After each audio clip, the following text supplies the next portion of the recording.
already there is a field in which that is received. There is a context in which that is received, which means that the message that will get through will be different coming from you than if it was coming from anybody else. And it's, I think, the same for any artist working in any field.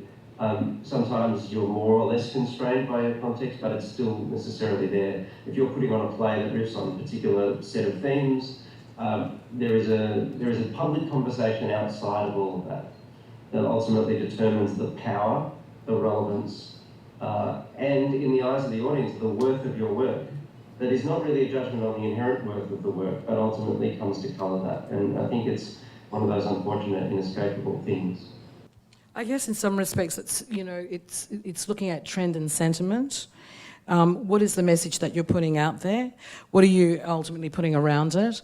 Are you tapping into the sentiment of the audience accordingly? Are you altering that or influencing that? So, Anita, I'm just going to throw that to you to reflect on, because I know in terms of just talking about social change and some of those platforms you have, what have you noticed about those audiences? Well, I have a range of audiences. I'm followed, for instance, on my blog and on my fan page and on Twitter by librarians, by teacher librarians and educators from primary through to tertiary.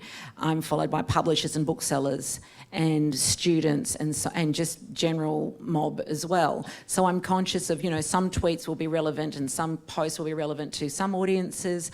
But I've had people come up to me at dinners and say, I don't tweet very often, but I read your timeline because it's the only place I get Indigenous content, for instance. So I'm conscious of that. I might put something out that may be relevant to maybe 5 or 50 of my 9,000+ people, but that's okay, because I know this is the only place they're going to hear about Indigenous Literacy Day or whatever ATSI's got going, or Bidgeri and so forth. And I see myself as a facilitator of the conversation between Indigenous arts organisations as well, because I follow them all and I retweet their information. So I see myself as someone to distribute information out to the broader community, because I have a bigger audience in some of those other places.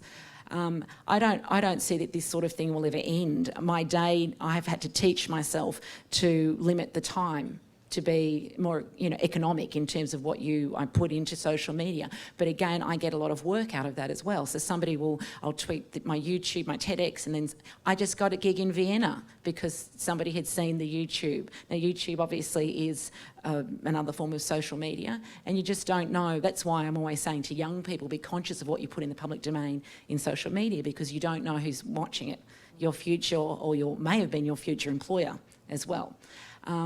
So I get very excited about social media. I want everybody to be excited. There's organisations in this room that I have tweeted or